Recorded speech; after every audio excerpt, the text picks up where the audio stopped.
حضرت عمر بن خطاب رضی اللہ تعالی عنہ گاہے بگاہے مدینہ منورہ کی گلیوں میں سے گزرا کرتے تھے۔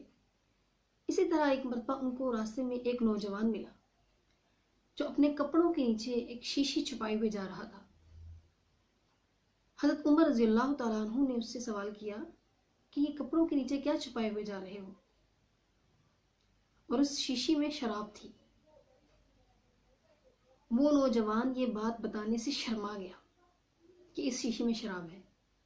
اس نے دل ہی دل میں کہا کہ یا اللہ، فاروق اعظم رضی اللہ تعالیٰ عنہ کے سامنے مجھے شرمسار نہ کیجیے گا، مجھے رسوا نہ کیجیے گا، میرا پردہ رکھ لیجیے گا، میں آئندہ کبھی شراب نہیں پیوں گا۔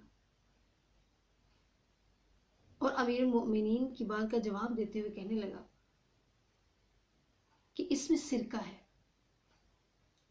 حضرت عمر فاروق رضی اللہ تعالیٰ عنہ نے کہا لاؤ میں دیکھوں۔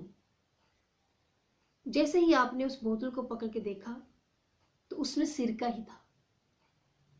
دیکھیں، اللہ رب العزت سے اس بندے نے سچی توبہ کی، اللہ کے ایک نیک انسان کے ڈر سے، تو اللہ پاک نے شراب کو سرکے سے بدل دیا۔ اور اگر ہم اللہ رب العزت کے ڈر سے اپنے گناہوں سے سچی توبہ کریں گے تو انشاءاللہ اللہ رب العزت ہمارے گناہوں کی شراب کو طاعت کے سرکے سے بدل دیں گے۔